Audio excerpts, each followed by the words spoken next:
जय हिंद दोस्तों, मेरा नाम अनुज है। अध्ययन विथ अनुज ऑफिशियल पर आप सभी लोगों का स्वागत है। दोस्तों, आज की वीडियो में हम लोग जीएस के 25 क्वेश्चंस को डिस्कस करेंगे जो आपके एग्जाम्स में पूछे जा सकते हैं। आइए शुरू करते हैं। आपका पहला प्रश्न है, उभयचरों के अध्ययन से संबंधित प्राणी विज्ञान अर्थात जूलॉजी की शाखा कौन सी है।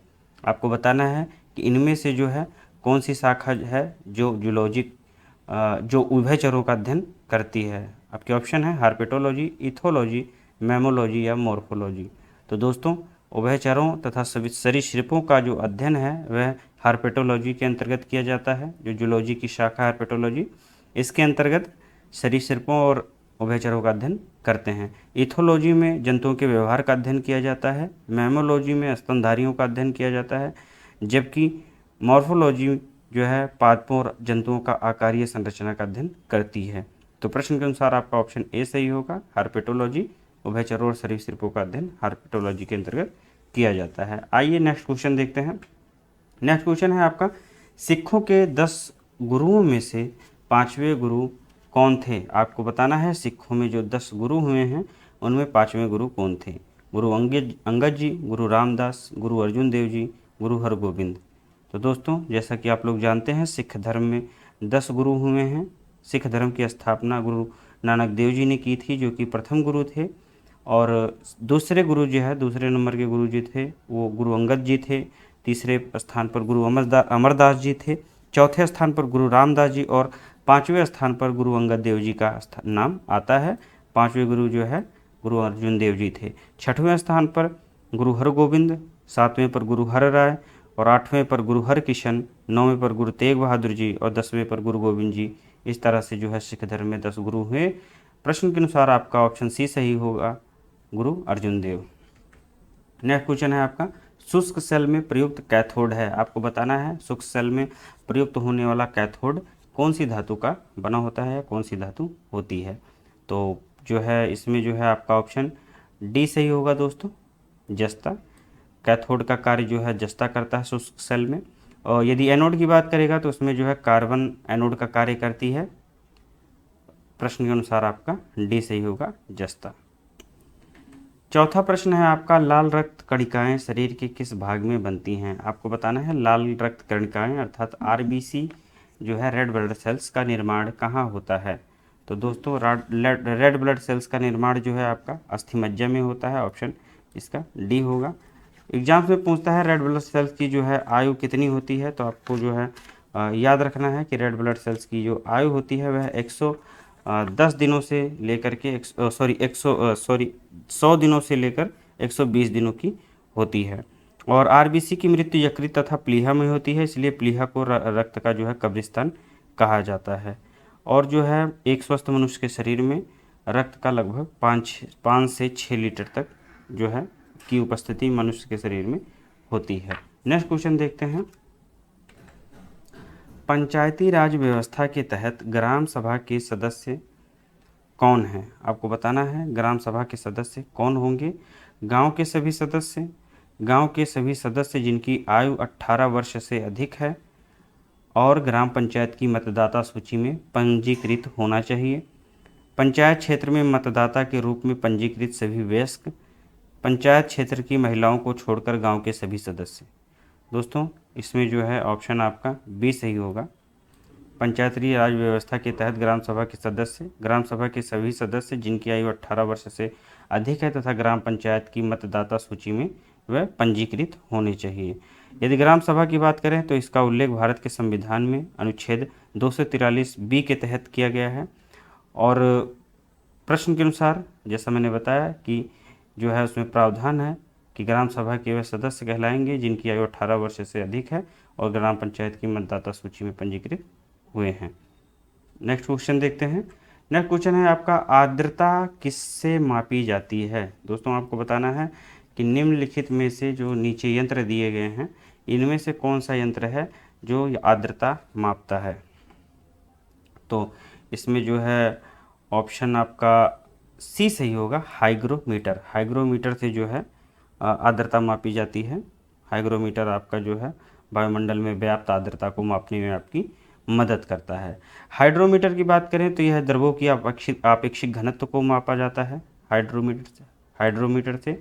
बैरोमीटर ये वायुमंडलीय वायुदाब को मापने के काम में आता है, जबकि थर्मामीटर जो है यह उपकरण है जो सेल्सियस पैमाने को जो है आपके ताप के जो सेल्सियस पैमाना होता है उसको मापने के लिए जो है थर्मामीटर का प्रयोग करते हैं। नेक्स्ट क्वेश्चन है आपका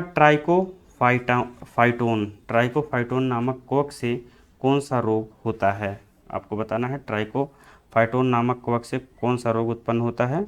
आपके ऑप्शन है हार्पीज, एथलीट फुट, पित्ती या मत्स्य त्वचा। तो ऑप्शन बी आपका सही होगा। एथलीट फुट जो है ट्राइकोफाइटोन नामक कवक से जो है उत्पन्न होता है। इसका संक्रमण जमीन से होता है। यह रोग त्वचा के मुलायम हिस्सों को प्रभावित करता है, खासकर उंगलियों के बीच में, जबकि हार्पीज त्वचा का वायरस संक्रमित रोग है। आपको यदि एग्जाम्स में पूछता है कि जो है वायरस से वायरस से होने वाला कौन सा रोग है, तो उसमें जो है हार्पीज अगर मिलता है तो हार्पीज आप लोग जो है लगा दीजिएगा।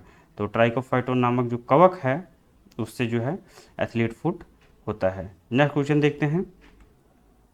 शक संवत प्रारंभ हुआ था। आपको बताना है शक संवत की जो है शुरुआत कब हुई थी। तो दोस्तों यह हुई थी 78 ईस्वी में। ऑप्शन आपका ए सही है। 78 ईस्वी में कुषाण शासक कनिष्क द्वारा जो है शक संवत को प्रारंभ किया गया था, जबकि 319 ईस्वी में गुप्त शासक चंद्रगुप्त प्रथम द्वारा गुप्त संवत का जो है प्रारंभ किया गया था 319 ईस्वी में। विक्रम संवत का जो प्रारंभ है वह 57 ईसा पूर्व में हुआ था, जिसे जो है विक्रमादित्य ने प्रारंभ किया था। और वर्धन संवत की जो है आप कहीं जो है उल्लेख मिलता है, यदि आप आरओ या आरओ की तैयारी करेंगे तो यहाँ जो है क्वेश्चंस पूछे जाते हैं। तो वर्धन संवत की शुरुआत 606 ईस्वी में शुरू हुई थी। प्रश्न के अनुसार आपका ऑप्शन ए सही होगा 78 ईस्वी। नेक्स्ट क्वेश्चन है आपका प्रथम वित्त आयोग गठित किया गया था। आपको बताना है प्रथम वित्त आयोग का गठन कब किया गया था। तो दोस्तों ऑप्शन इसमें जो है आपका सी सही होगा 1951। 1951 में प्रथम वित्त आयोग का गठन हुआ था और प्रथम वित्त आयोग के जो अध्यक्ष थे वह केसी नियोगी जी थे और इसकी अवधि थी 1952 से 1957 तक। यदि बात करें जो है वित्त आयोग की तो यह अनुच्छेद 280 के भारतीय संविधान के अनुच्छेद 280 के अंतर्गत जो है इसका गठन किया जाता है। तो जो भी है आपको इससे संबंधित जो सामान्य जानकारी थी मैंने बता दी। प्रश्न के अनुसार आपका ऑप्शन सी सही होगा 1951। नेक्स्ट क्वेश्चन है आपका सर्वोत्तम विद्युत चालक है। आपको बताना है इनमें से कौन सा जो है विद्युत का सर्वोत्तम चालक है। लोहा, एल्युमिनियम, तांबा, चांदी। दोस्तों इसमें जो है चांदी होगा सही, डी ऑप्शन।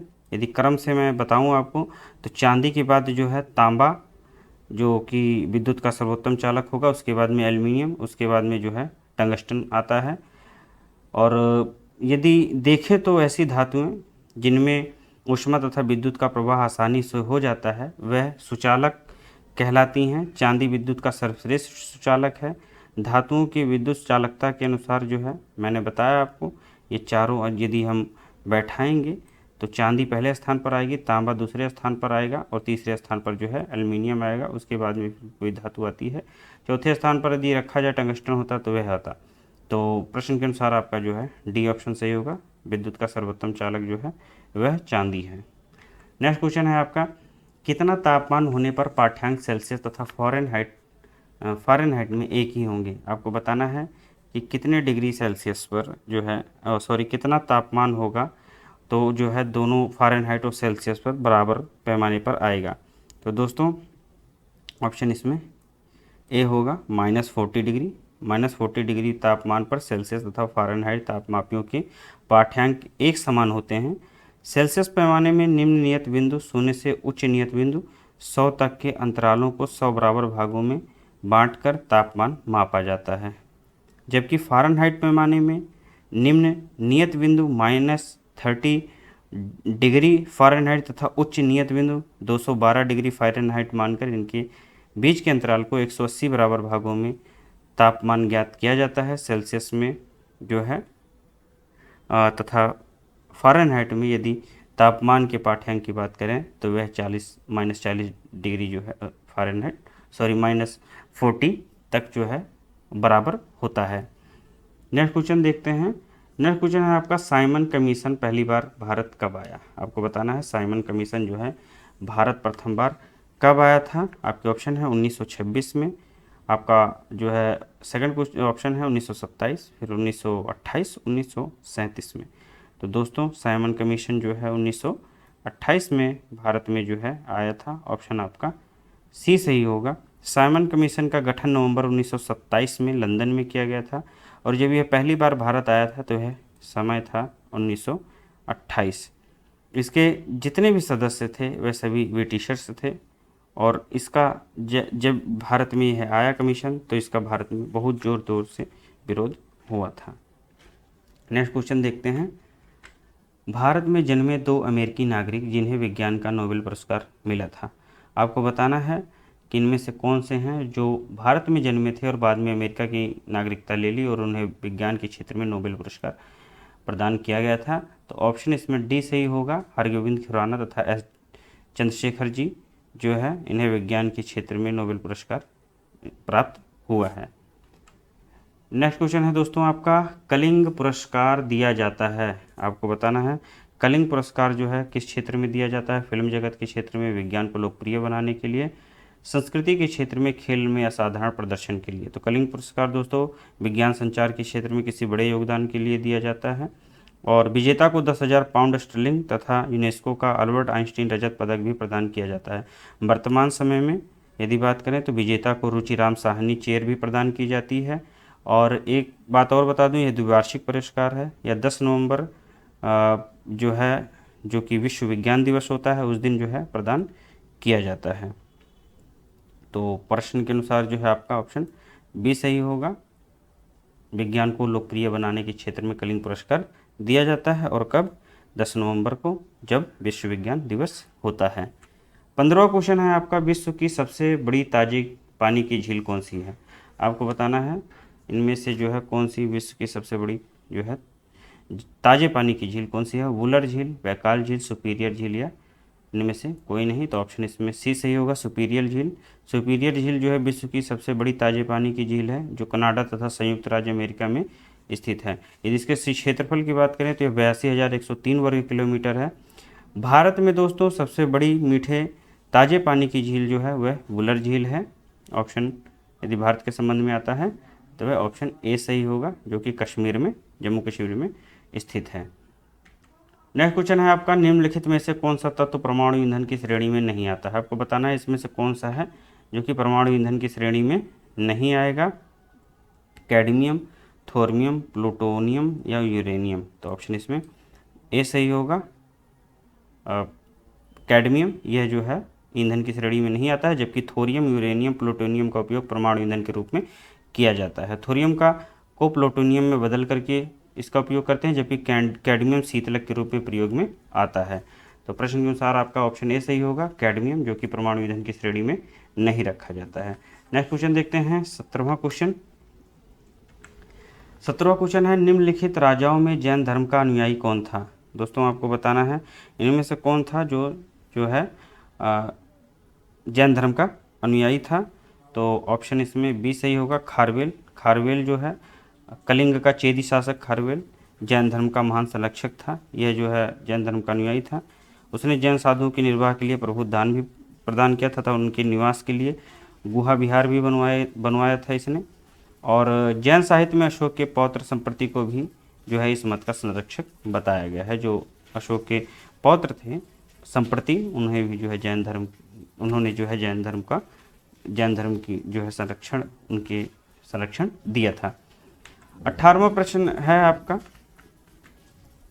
दोस्तों, यहाँ 18वां होना था। चलिए, निम्नलिखित में से किस क्रांतिकारी को फांसी गोरखपुर जेल में दी गई थी? राम प्रसाद बिस्मिल, राजेंद्र लाहिड़ी, रोशन सिंह या अशफाक उल्ला खां। तो प्रश्न के अनुसार जो है ऑप्शन आपका ए सही होगा, राम प्रसाद बिस्मिल। राम प्रसाद बिस्मिल जी को जो है गोरखपुर जिले में फांसी दी गई थी। काकोरी कांड 9 अगस्त 1925 में जो हुआ था उसमें 29 का जो है क्रांतिकारियों पर मुकदमा चलाया जाता है, जिनमें 17 लोगों को लंबी सजाएं दी जाती है, उम्र कैद की सजा दी जाती है, जबकि 4 को आजीवन का कारावास था। अशफाक उल्ला खां को फैजाबाद जेल में, रोशन लाल रोशन लाल को नैनी जेल में, राजेंद्र लाहिड़ी को गोड्डा में और राम प्रसाद बिस्मिल को गोरखपुर जेल में फांसी दी जाती है। इस तरह से ये चारों जो है, जो काकोरी कांड हुआ था 9 अगस्त 1925 में, उनमें इन्हें जो है ब्रिटिश सरकार दोषी करार देती है और इन चारों लोगों को अलग अलग स्थानों पर फांसी दी जाती है, जिनमें से राम प्रसाद बिस्मिल जी को जो है गोरखपुर में फांसी दी गई थी। टाइटन सबसे बड़ा चंद्रमा या उपग्रह किसका है? आपको बताना है निम्नलिखित जो नीचे दिए गए हैं ग्रह, उनमें से कौन सा जो है इनमें से किस ग्रह का उपग्रह टाइटन है? तो ऑप्शन दोस्तों इसमें डी सही होगा, शनि। शनि जो है शनि ग्रह का उपग्रह टाइटन है, टाइटन। और जो है यदि बात करें तो बृहस्पति के बाद बृहस्पति का जो सबसे बड़ा ग्रह उपग्रह है, उसके बाद जो है शनि का ये ग्रह सबसे बड़ा ग्रह आता है। तो आपको जो है कंफ्यूज नहीं होना है दोस्तों।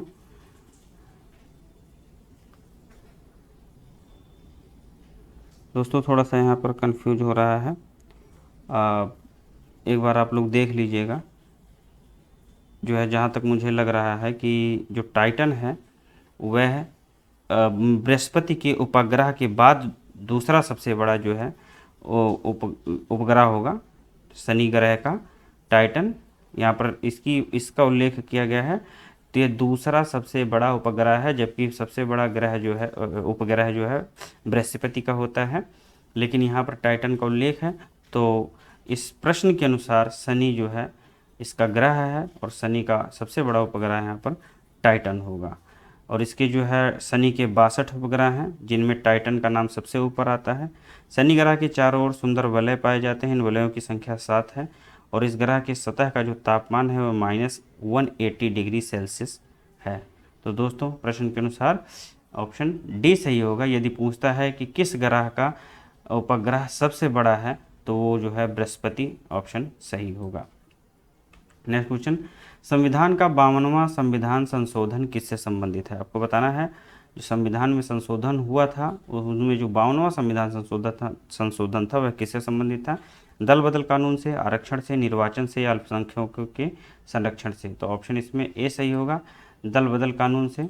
52वां संविधान संशोधन जो है यह 1985 में आया था। यह दल बदल कानून जो है कानून से संबंधित है।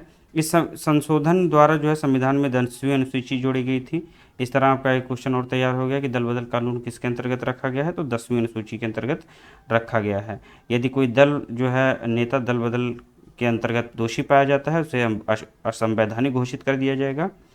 तो जो है जब ये कानून आया था तो उस समय हमारे देश के प्रधानमंत्री राजीव गांधी जी थे।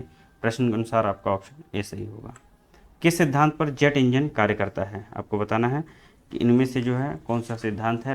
रैखिक संवेग संरक्षक है, कोणीय संवेग संरक्षण है, ऊर्जा संरक्षण है या द्रव्यमान संरक्षण है? तो इसमें जो है दोस्तों ऑप्शन ए सही होगा, रैखिक संवेग संरक्षण। जेट इंजन जो है रैखिक संवेग संरक्षण के सिद्धांत पर कार्य करता है। आधुनिक विमान मुख्यतः जेट इंजन का ही प्रयोग करते हैं। जेट इंजन की जो खोज थी इसका श्रेय जो है फ्रैंक व्हिटल को जाता है। नेक्स्ट क्वेश्चन देखते हैं, निम्नलिखित में से किस कोशिकांग को कोशिका का पावर हाउस कहा जाता है? आपको बताना है कि इनमें से जो है कौन सा कोशिका का पावर हाउस है? तो दोस्तों इसमें जो है ऑप्शन बी सही होगा, माइटोकॉन्ड्रिया जो है कोशिका का पावर हाउस कहलाती है। इसके बारे में बहुत सारी चीज़ें हैं दोस्तों, फिर जो है कभी विस्तार से इस पर चर्चा करेंगे। जो है दूसरा क्वेश्चन देखते हैं, निम्न में से आलू का कौन सा भाग खाने योग्य होता है? आपको बताना है इनमें से कौन सा भाग खाने योग्य होगा। जड़, तना, बीज, फल? तो ऑप्शन इसमें बी सही होगा। तना जो है पौधे का वो भाग है जो भूमि एवं जल के विपरीत तथा प्रकाश की ओर वृद्धि करता है।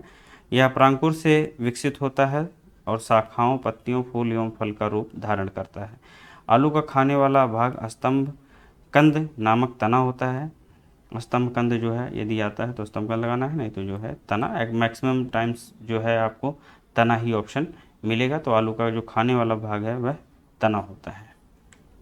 भारतवर्ष में प्रथम कृषि विश्वविद्यालय की स्थापना कब की गई थी? तो प्रथम विश्वविद्यालय की स्थापना जो है 1960 में, ऑप्शन ए सही होगा। गोविंद बल्लभ पंत कृषि कृषि एवं प्रौद्योगिकी विश्वविद्यालय की स्थापना 1960 में ऊधम सिंह नगर में की गई थी, जो कि इस समय जो है उत्तराखंड में पड़ता है आपका। यह भारत का प्रथम कृषि विश्वविद्यालय था। नेक्स्ट क्वेश्चन है आपका, निम्नलिखित में से किसे the grand old man of India के नाम से जाना जाता है? आपको बताना है इनमें से वयोवृद्ध जो है व्यक्ति कौन थे, या जो the grand old man of India कौन कहलाए? तो ये थे दादा भाई नौरोजी। ऑप्शन इसमें सी सही होगा, दादा भाई नौरोजी। इनके जो है कुछ इनकी रचनाएं हैं, जैसे उनमें इंग्लैंड डेप टू इंडिया है, poverty and British rule in India है, the wants and means of India है, on the commerce of India. ये 4-5 जो है रचनाएं हैं जो आप जो पुस्तक लिखी हैं इन्होंने, एग्जाम्स में पूछेगा तो आप लगा दीजिएगा। अक्सर जो है पूछा जाता है poverty and British rule in India, इसे जो है याद रखिएगा, दादा भाई नौरोजी जी ने लिखी थी। आपका अगला क्वेश्चन है, भारत के कितने राज्य समुद्र के किनारे बसे हैं? तो ऑप्शन इसमें सी सही होगा, 9 राज्य। इनमें जैसे गुजरात है, महाराष्ट्र, गोवा, कर्नाटक, केरल, तमिलनाडु, आंध्र प्रदेश, ओडिशा एवं पश्चिम बंगाल, जो कि भारत के राज्य हैं, जो कि समुद्र तटीय राज्य हैं। और भारत में सर्वाधिक लंबी समुद्र तटीय जो सीमा वाला राज्य है वह गुजरात है। इसके समुद्र तट की रेखा 1600 किलोमीटर लंबी है। नेक्स्ट, तो ये दोस्तों थे आज के 25 क्वेश्चन थे जो आपके एग्जाम किसी भी एग्जाम्स में आपके लिए सहायक सिद्ध हो सकते हैं, इसलिए जो है इसको एक बार और देख लीजिएगा। मिलते हैं अगले वीडियो में। जय हिंद।